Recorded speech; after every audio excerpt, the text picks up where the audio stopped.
2026 թվականի ապրիլի 24-ն է այսօր եւ օրվա ամենակարևոր իրադարձությունը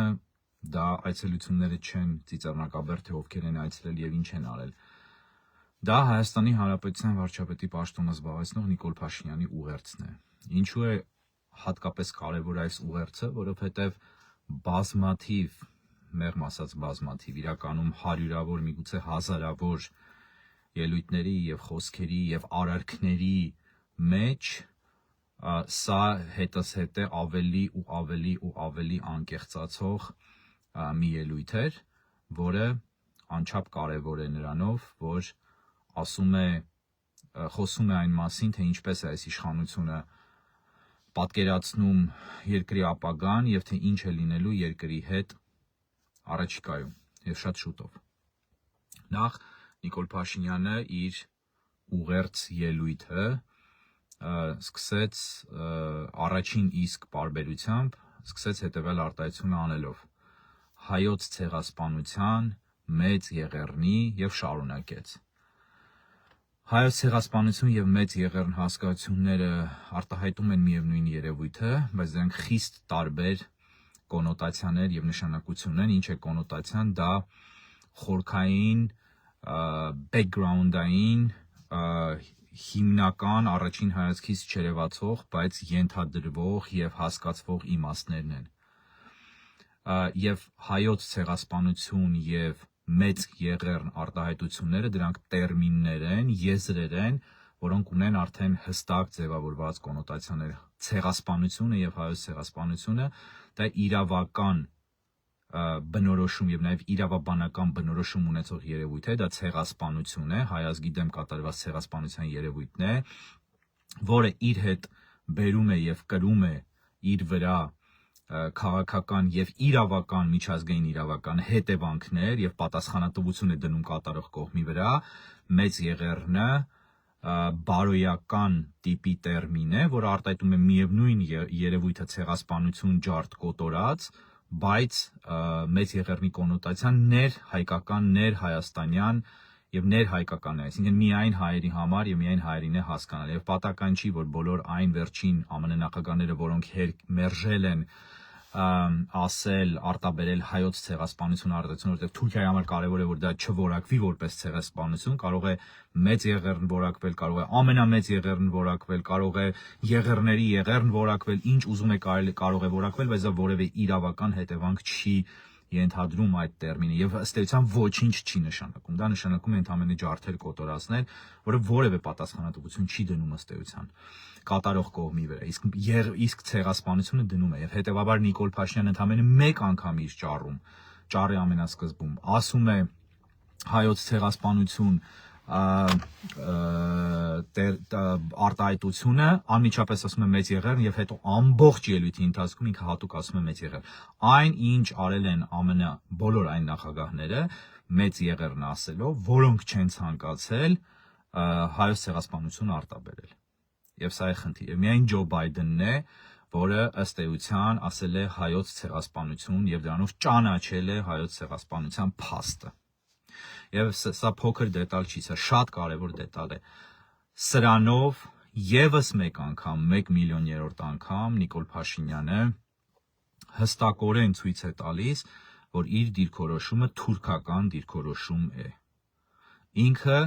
խոսում է այնպես, ինչպես կխոսեր թուրք կամ Թուրքիայի առաջնորդը կամ թուրքերի առաջնորդը։ Փաշինյանը նաև խոսեց այն մասին, ասեց այսպիսի մի միտք իր ելույթում, որ տասնյակ հազարավոր հայրենակիցներ այցելում են ցեղասպանության հուշահամալիրը։ Տասնյակ հազարավորներ չեն այցելում, այցելում են 100 հազարավորներ։ Ամեն դեպքում այցելել են 100 հազարավորներ։ Ես վերջին մի քանի տարիներին Հայաստանում եղած ժամանակ չեմ այցելում ցեղասպանության հուշահամալիր, որովհետև ինձ համար դա բարոյապես անչափ ցավոտ է, շատ ավելի ցավոտ է, քան մինչև պատերազմներ, որովհետև ես չեմ ուզում տեսնել մարդկանց, որոնք գնում են ցեղասպանության հուշահամալիր, բայց դրանից հետո գնում քվեարկում են այդ հուշահամալիրը պղծողին եւ այդ հուշահամալիրի ում հիշատակը հարգելու համար կառուցվել է այդ հուշահամալիրը, այդ մարդկանց հիշատակը պղծողների օգտին։ ես չեմ կարող գնալ եւ այդ ամենը մտածել եւ այդ մարդկանց հետ քայլել, ես ընդհանրապես չեմ ուզում իմ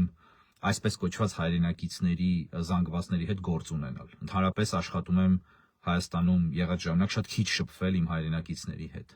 Եթե կարելի է արդեն հայրենակից ասել, որտեվ ես չգիտեմ արդեն ով են իմ հայրենակիցները։ Փաշինյանը իր հաջորդ մտքով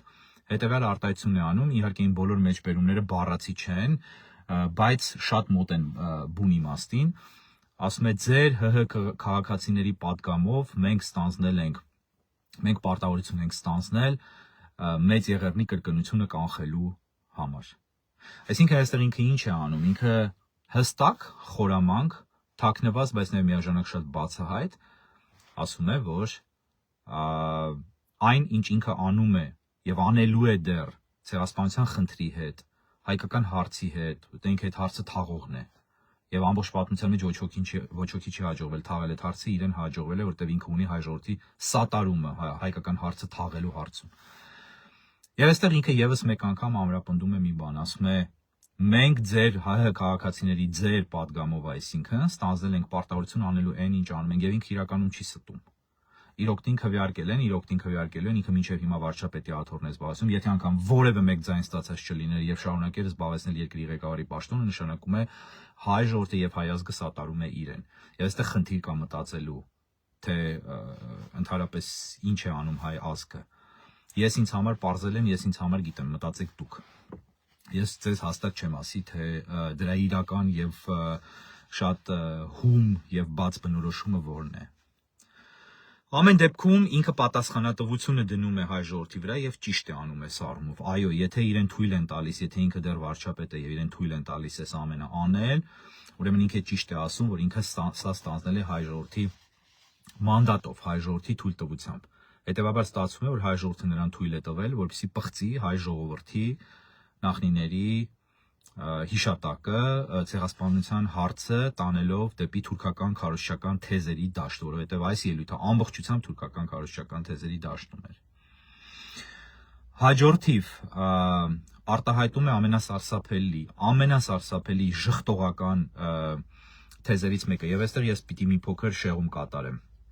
Հակասեմիտիզմի մասին շատերդ գիտեք, որ ըստ էության հակահրեությունն է, ոչ թե հակաիսրայելականությունը, այլ հակահրեականությունը։ Եվ այստեղ հակասեմիտները շատ հաճախ բացատրում են, սկսում են ընկնել գիտական բաների մեջ, բա արաբներն էլ են սեմիտ, բա ես հրեաներին սիրում եմ, ես հրեա բարեկամներ ունեմ, ընկերներ ունեմ եւ այլն ֆլան ֆստան բանման, անք բոլորը սուտ բաներ են։ Հակասեմիտիզմը դա հակահրեականությունն է։ Եվ հակասեմիտիզմի մասնագետները, ոչ միայն մասնագետները, ինտելեկտուալ մարդիկ, արևմուտքում մասնավորապես եւ հրեական աշխարհում շատ հրաշալի գիտեն, որ հակասեմիտիզմը ունենում է տարբեր ձևեր, դրսևորումներ եւ տարբեր արտահայտություններ։ Եվ դրանցից ոմանք կարող են այնպիսի տեսք ունենալ, ինչպես օրինակ, ասենք, հրեաներին այս կամ այն կերպ մեղավոր դարձնելը հոլոքոստի մեջ, մեղավոր հռչակելը, այս կամ այն կերպ հոլոքոստը կատարողներին, նացիստներին արդարացնելը, մեղադրելով արդարացնելը ընդ որում, շատ հաճախ խուճուճ ձևերով արդարացնելը, որ թվում է թե մեղադրում են, բայց իրականում արդարացնում են, եւ այլն եւ այլն, դա ունի բազմաթիվ դրսևորումներ։ Նույն կերպ եւ հայոց ցեղասպանության ժխտողականությունը ունի ամենատարբեր գույներ, երանգներ եւ ձևեր, ինչպես եւ հակասեմիտիզմը ունի։ Եվ հայոց ցեղասպանության շղթման բոլոր թեզերը ի տարբերություն հակասեմիտական թեզերի գալիս են թուրքական աշխարհից, Թուրքիայից եւ Ադրբեջանից, բայց մասնավորապես Թուրքիայից։ Եվ դրանցից մեկը այն է, որ հայերը հավատարիմ չեղան առաջին համաշխարհային պատերազմի ժամանակ Թուրքիային եւ թուրքերին, անցան ռուսների կողմ, օգտագործվեցին ռուսների կողմից եւ դրա համար ստիպված էին ոչ թե ջարդվել, այլ դեպորտացվել, այսինքն արտաքսվել Օսմանյան կայսրության մի տարածքից դեպի մյուս տարածքներ, օրինակ դեպի Դերզորի անապատներ, որտեղ շոկ էր, կոնդիցիոներներ չկային, air condition չկար, ջուրը կտրվել էր, չգիտեմ, որ ընկերությունները մեղավոր եւ այլն նման ինչ-որ բաներ, ես իհարկե մի քիչ գրոտեսկի եմ վերածում, բայց մոտավոր թեմատիկան սա է։ Հիմա Նիկոլ Փաշինյանը, հայ ժողովրդի ընտրյալը, հայ ժողովրդի վարչապետը ասում է, որ մենք հասկացել ենք, որ չի կարելի թույլ տալ, որ Մեծ Եղեռնը, եւ կրկին ասում եմ Մեծ Եղեռն, խաղացողների ձեռքին, մեծ միջազգային խաղացողների ձեռքին գործիք դառնա։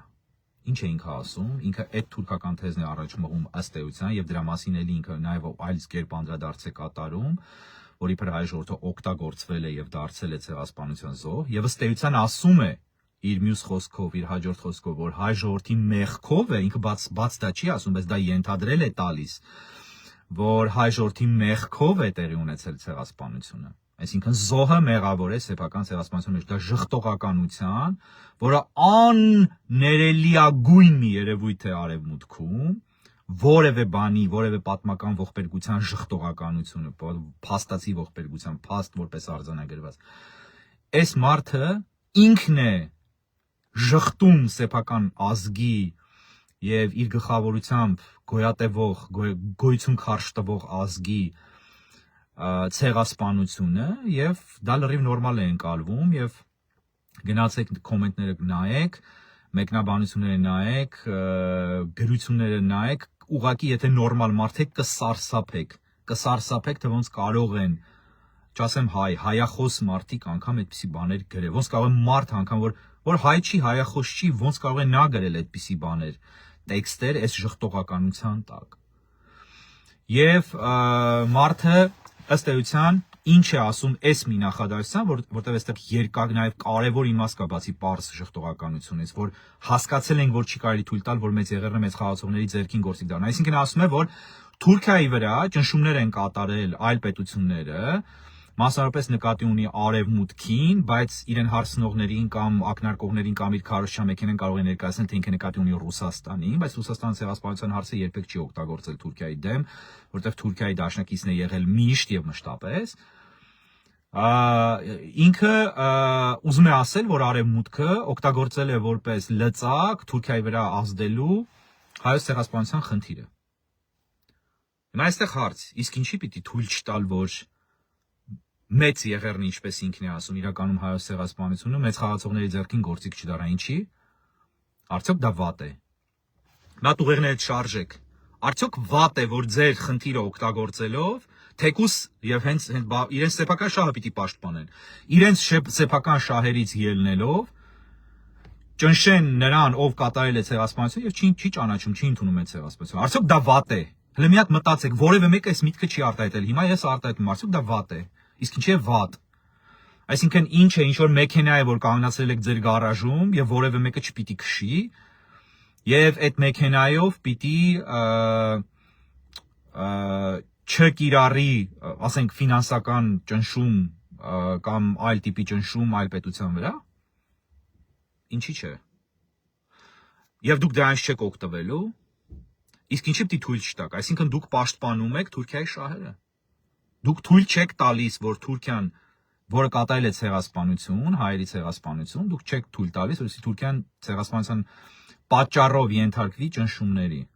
որտեղ դա ձեր սեփական ցեղասպանությունն է եւ դուք դա պահում եք, որ Թուրքիայի հետ լավ լինեք, Թուրքիան չասի, հələ մի հատ մեջ ընկեք եւ մի թողեք, որ ին վրա ճնշումներ կատարեն, եւ հենց դրա համար էլ է ժխտողականությունը կատարվում է, այո։ Որտեղ սա թուրքական շահերով առաջնորդվող կառավարություն է։ Սա թուրքական շահերով առաջնորդվող կառավարություն է։ Այս կառավարությունը խոսում է այն ամենը, ինչ խոսում են թուրքերը։ Երկար տարիներ, նախքան այս վարչապետի ծնվելը անգամ։ Հաջորդը Նիկոլ Փաշինյանը շատ է սիրում մեջ բերել մի հրատարակություն, որը ամենաապուշ, ամենատխմար հրատարակություններից մեկն է, դա Հայաստանի ազգային ակադեմիայի, բայց դե քանի որ անունը ակադեմիա է, ազգային էր, բան եւ այլն, այդպես հայերի մեջ բան կա, չէ, սրբազնագույնության բանը պատկերացումներ կան։ Եթե մի բան գրված է ինչ որ թերթոնում, ապա դա ուրեմն հավանաբար ճիշտ է։ Եթե ինչ որ մի ռուս բլոգեր իր ապուշ բերանը բացում է, ինչ որ մի բան է բարբաջում, ուրեմն դա վստահելի է։ Եթե ինչ որ զուգարանային թերթ գրում է ինչ որ մի բան, ապա ուրեմն այդտեղ կա ճշմարտություն, չէ։ Ինչ որ մի գրած, սա ասեց, Վարսիկա ասեց, Սմբոն խոստովանեց, չգիտեմ ով պատմեց մեզ, այս մակարդակի է, չէ, մտածողությունը շատերի մոտ։ Հիմա Նիկոլ Փաշինյանը սիրում է հղում անել այդ տխմար սովետահոտ հրատարակությանը Հայաստանի, այսպես կոչված Հայաստանի, այսպես կոչված գիտությունների, այսպես կոչված ազգային, այսպես կոչված ակադեմիայի հայոց պատմության հատորին, որտեղ ինքը նստած թերթում է, թե որտեղ գտնի մի բան, որ կարողանա օգտագործել իր թեզերն առաջ մղելու համար եւ հեղինակավոր, այսպես կոչված հեղինակավոր հղումներ կատարի։ Եվ հղում է կատարում, ասում է, որ այդտեղ գրված է, որ մեծ եղեռնը հայ ժողովրդին այլ պետությունների կողմից խարդավանքների մեջ ներքաշելու արդյունք էր։ Եվ սա այն է, ինչ ես ասացի։ Այսինքն,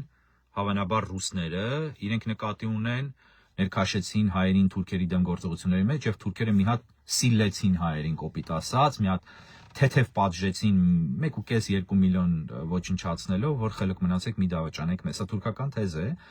ընդ որում իրենք այդ կոտորելու պահը չեն էլ ասում են ուղղակի դեպորտ արեցինք։ Կամ այն ինչ տարածված է սովետահոտ եւ սովետամիտ արարածների այդ թվում եւ բազմաթիվ այսպես կոչված գիտնականների մեջ, ես ինքս Երևանի պետական համալսարանի պատմության ֆակուլտետն եմ ավարտել նաեւ, բակալավրիատ եւ մագիստրատուրա, եւ մեզանում շատ կային սովետահոտ գաղջախոս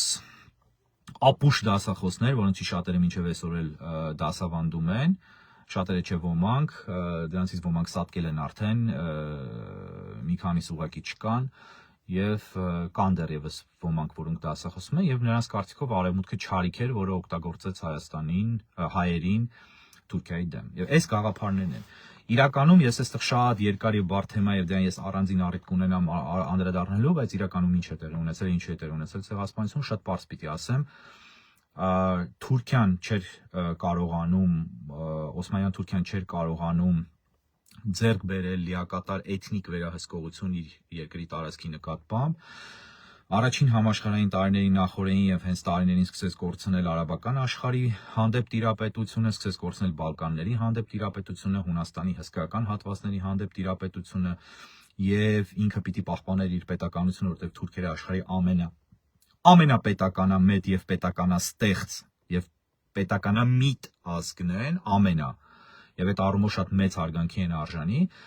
եւ ինչ պիտի անեին, իրենք պիտի գոնե լիակատար վերահսկողություն հաստատեին իրենց ամենակարևոր հատվածի վրա իրենց կառավարած երկրի, դա Արևմտյան Հայաստանն էր եւ նաեւ նախկին բյուզանդական կայսրության բուն տարածքները Արևմտյան Հայաստանից դեպի արևմուտք, եվրոպական հատվածը հատկապես, եւ դրա համար տեղի բնիկները պիտի ոչնչանային։ Եվ տեղի ունեցավ ծրագրված ցեղասպանություն, դրա համար օգտագործվեց առաջին համաշխարհային պատերազմի ժամանակը եւ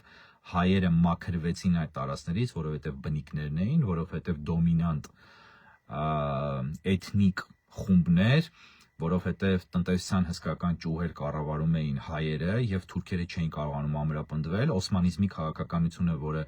ենթադրում էր, որ բոլորը օսմանյան Թուրքիայի քաղաքացիներ են եւ դրանով իբրև պիտի ուծացվեն եւ ձուլվեին, չարթարացրեց իրեն, չարթարացնեց պանիսլամիզմի քաղաքականությունը, որ հաջորդեց օսմանիզմին, այսինքն բոլորը մահմեդական էին եւ կամ պիտի մահմեդական լինեին եւ դրանով հավասար էին, մյուսները ովքեր մահմեդական չէին, ցածր էին եւ այդ ցածության մեջ էին հավասար, բայց այնուամենայնիվ պիտի եթե մահմեդական ես լավ կլինես եւ քաղաքացի ես եւ դա էլ չարթարացրեց իրեն եւ որոշեցին արդեն կենտրոնանալ ազգայնականության վրա եւ առաջ եկան Իզիագյոկ Ալպի,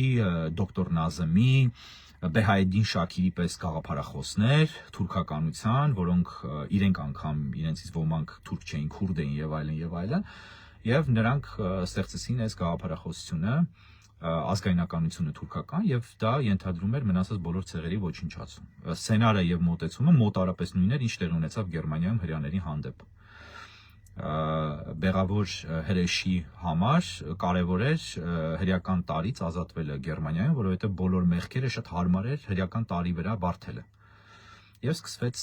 հակասեմականությունը, հակահրեականությունը եւ ցեղասպանությունը, եւ սկսեցին ոչնչացնել հրեաները, բայց մեն հրեաներին չէին ոչնչացնում, գնչուներին էլ էին ոչնչացնում ամբողջությամբ, ոչնչացնում էին անգամ հաշմանդամներին, ոչնչացնում էին գեյերին, ոչնչացնում էին տարբեր փոքրամասնությունների, էթնիկ, կրոնական եւ այլն, նացիստական Գերմանիա եւ Թուրքիայում նույնպես միայն հայերի չոչնչացեցին, ասորիների, հույների, Զմյուրնիայում, Իզմիրում սարսափելի ջարդ տեղի ունեցավ հույների եւ դա տեղի ունեցավ բուն ցեղասպանության կատակլիզմից բավական հետո անգամ, որտեվ այդ քաղաքականությունը չէր փոխվել։ Հիմա Հայերն են ըստ էության ստացվում է այս մարդու ելույթից եղել մեղավոր հայոց ցեղասպանության մեջ։ Եվ սա սարսափելի բան է, հիմա իմ հեռախոսը սկսում է նստել, ես փորձեմ միացնել լիցքավորիչ սարք, որպեսզի չնստի եւ կարողանամ խոսքս ավարտին հասցնել։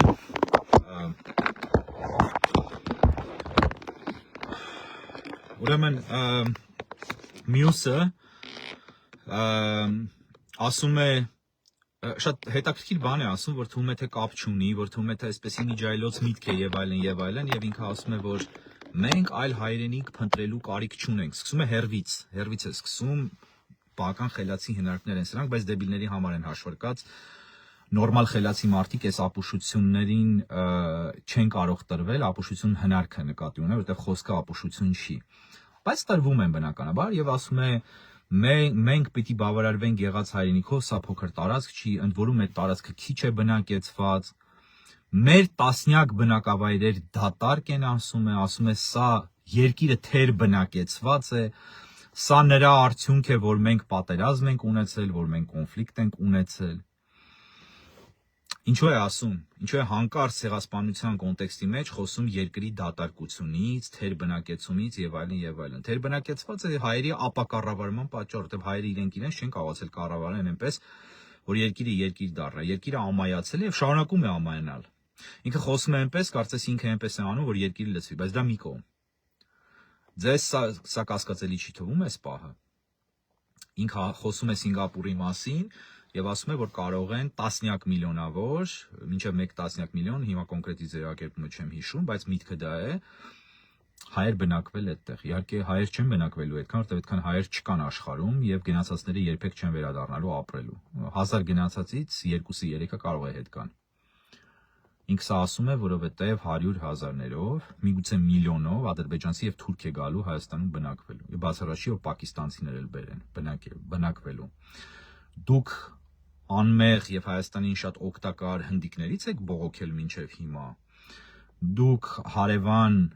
իրանցիներից եք բողոքել շատ անարդարաբար, որովհետեւ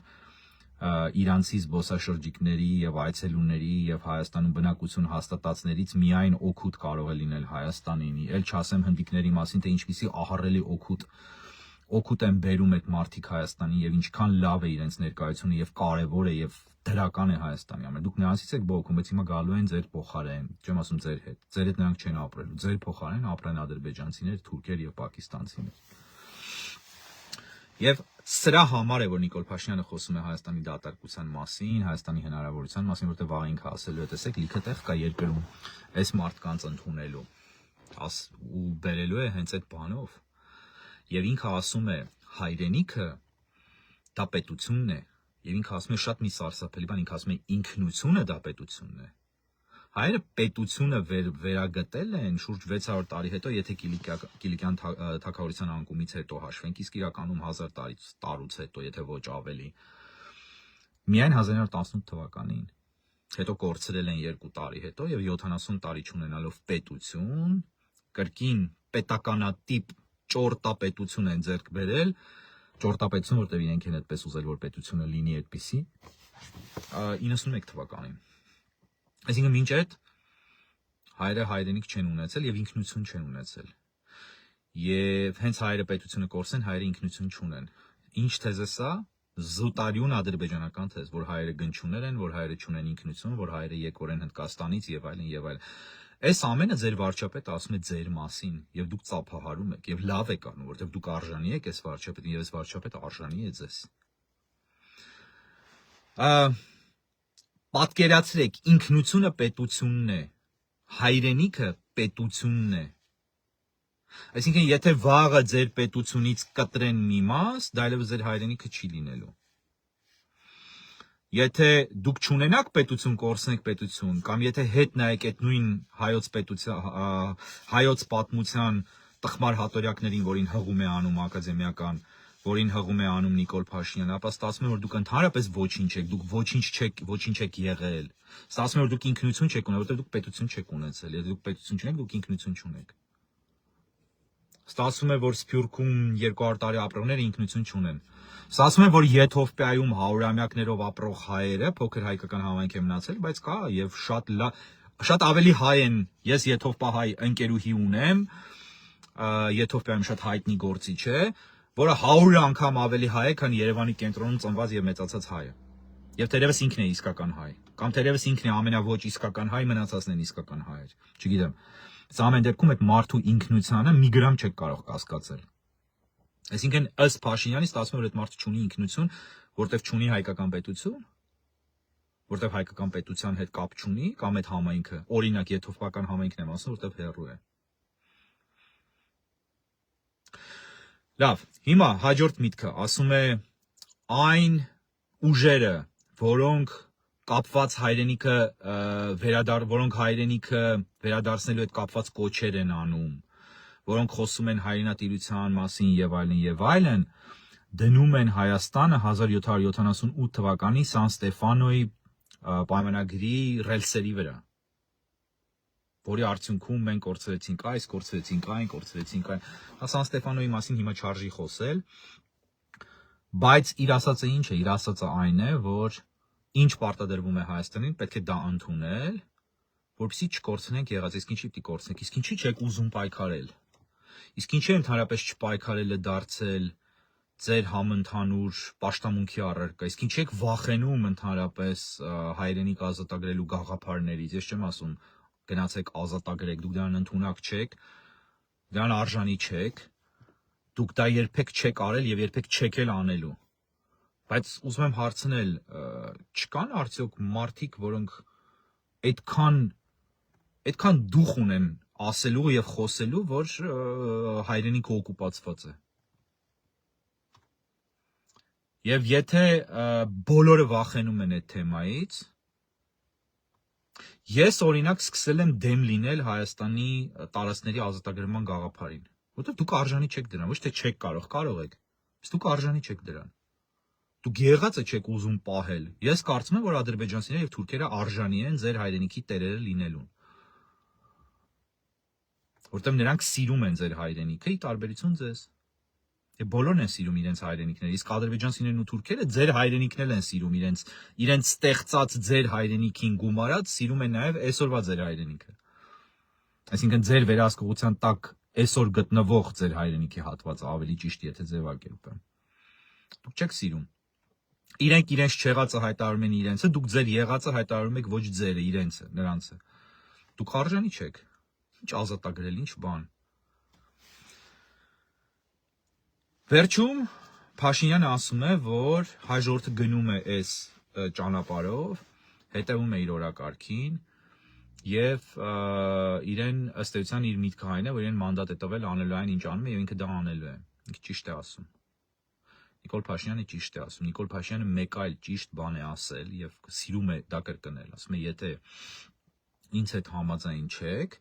գնացեք եւ հեղափոխություն արեք։ Եթե չեք անում եւ չեք արել, ուրեմն դուք ինձ հետ համաձայն եք։ Միանշանակ ճիշտ է ասում։ Ես իր հետ համաձայն եմ այս հարցում։ Ես սա չեմ ասում հեգրանքով։ Եթե դուք գտնում եք, որ դուք իրեն չեք ընտրել եւ ինքը ոչ լեգիտիմ կերպով վարչապետ է, ինքը 100%-ով չպիտի լիներ վարչապետ։ Առնվազն դուք ձեր բողոքի ցույցերով պիտի ճնշում դնեիք այս կառավարության վրա, որպեսզի նրանք հեռանային։ Դուք դա չեք արել անգամ, ազգովի չեք արել անգամ, դուք այսօր ընտրական, նախընտրական, մկնային, տառականային վազքերի մեջ եք, խժբժոցի մեջ եք եւ ինքը հաղթելու է։ Բայց եթե դուք ընտրել եք, առավել եւս դուք իրեն մանդատ եք տվել այս ամեն ինչը անելու։ Ձեզանից քանիսի զավակներն են պարկած Եռաբլուրում, ձեզանից քանիսն է Նիկոլ Փաշինյանի դեմ շարժում նախաձեռնել, մասնակցել այդ շարժմանը։ 5000 զոհեր կան շուրջ, շատ կոպիտ հաշվարկներով շուրջ 10000 ծնողներ պիտի որ լինեն։ Այդ 10000 ծնողների շարժում ենք տեսել ենք, 5000 ծնողների շարժում ենք տեսել ենք, 50 հոգու 1-2 բողոք տեսել ենք, հա, երևի 50 հոգի մաքսիմում։ Ռազմագերիներից ոչինչ, վերադարձած ռազմագերիներից էլ ոչինչ, ռազմագերիների ծնողներից էլ ոչինչ, բոլորից ոչինչ։ Առաջին պատերազմում զոհված 10000 շուրջ մոտավորապես, զոհերի ընտանիքները, ժառանգները, այրիները, երեխաները, թոռները, ուր են, սրանք ահռելի թվեր են, եթե գումարեք իրար, նրանց քանի տոկոսն է գնացել քվեարկել Փաշինյանի օգտին, ահռելի հսկայական տոկոսը, այսպիսի բան չկա աշխարհում, դուք եզակի եք, դուք միակն եք, դուք խափում եք ինքներդ ձեզ ասելով, թե ամեն ազգի մեջ էլ մի բան կա, թե մեզ խափել, ձեզ ոչ ոք չի խափել, Նիկոլ Փաշինյանը ունի մի շատ դրական կողմ, 2020 թվականից հետո նա բացարձակապես անկեղծ է ձեզ հետ, ի տարբերություն մինչև 2020 թվականը, պատերազմից հետո նա իր բոլոր անելիքները Ալիևի պես ասում է ձեզ, եւ դուք այդ ամեն ինչի հետ համաձայն եք, ու չասեք, որ համաձայն չեք, ինձ չի հետաքրքրում, ես ամենևին կարևոր չի, դուք խոհանոցում ձեր կնոջդ բողոքում եք Փաշինյանից, թե չէ, նա վարչապետ է եւ վերջ, եւ դրանում պատասխանատու են բոլորը, ես պատասխանատու չեմ անձամբ, եւ էլի մի քանի հոգի, որտեղ մենք այն եզակիներն ենք, որոնք առաջին օրվանից ամենաբաց ձևով եւ ամենակոշտ ձևով ասել ենք մեր մտածածը եւ փորձել ենք այնպես անել, որպեսզի դուք խելքի գաք, բայց դուք չեք եկել։ Հետևաբար ես գալիս եմ այն եզրակացության, Նիկոլ Փաշինյանը ինչ անում է, ճիշտ է անում եւ լավ է անում։ Եվ այն ինչ որ լինելու է ձեզ հետ, լավ է լինելու։ Նկատի ունեցեք, որ այս ելույթում Նիկոլ Փաշյանը ոչ մի դատապարտում չարեց։ Բացարձակապես չդատապարտեց ցեղասպանություն գործողներին, բացարձակապես չպահանջեց Թուրքիայից ճանաչել ցեղասպանությունը, ընդունել ցեղասպանությունը սեփական, ռեպարացիաներ հատկացնելու մասին բնականաբար ընդհանրապես խոսք չեղավ։ Ոչինչ։ Ընդհակառակը ելույթում հայտնվեց այն միտքը, որ հայերը դարձել են գործի կայլոց ձեռքին եւ ըստ էության ստացվում է այդ խոսքից, այդ ելույթից Փաշինյանի այնպես, որ հայերն իրենք էին մեղավոր իրենց ցեղասպանության մեջ դասական ժխտողականության դրսևորում, որը եթե մեկը անի օրինակ հերական հոլոկոստի պարագայում, փոխաբերական առումով կոկորտը կկրծեն, ուղղակի այդ մարդը կվերանա իր կարիերայով, իր ամեն ինչով, չի կարողանա որևէ երկրում փողոց դուրս գալ, եթե դա հակաիսրայելական կամ ահմեդական որևէ երկիր չի։ Բայց ձեր վարչապետն է սա անում, եւ սա անում է ձեր նախնիների մասին։ Իմ հայրական կողմից պապիկը եւ տատիկը ցեղասպանության վերապրողներ են, սարսափելի պատմություններ կա իրենց հետ կապված, ես այդ պատմությունները գիտեմ եւ ինձ համար նորմալ չի սա, մեղմ ասած, ինձ համար սա ծայրահեղ անընդունել է եւ իրենց հիշատակի համար է, որ ես այս տեսագրությունը անում եմ այստեղից եւ խոսում եմ ձեզ հետ, որովհետեւ պիտի լինի մեկը, որը կխոսի այս մասին, անընդհատ վերլուծում են ինչ որ հիմար բաներ են հիմա գրելու, ինչ որ բաներ են ասում, ինչ որ բան տոտալ հիմարախոսություն է հայկական դաշտում, առավոտից գիշեր տոտալ, բայց իրականություն ձեզ ոչ ոք չի ասում եւ դուք էլ չեք ուզում լսել, ես սա չեմ ասում ձեր համար, ես սա չեմ ասում ոչ ոքի համար, ես սա ասում եմ որպես դիմադրություն իմ պապիկի եւ տատիկի եւ իմ նախնիների արյունը պղծելուն, գոնե իմ մասով ես կատարում եմ իմ պարտքը իրենց հանդեպ, դուք ինչ եք անում, գնում եք ծիծեռնակաբերդ նա ծաղիկ եք դնում եւ համարում եք, որ հարցը լուծեցիք, բողոք արեցիք, հա,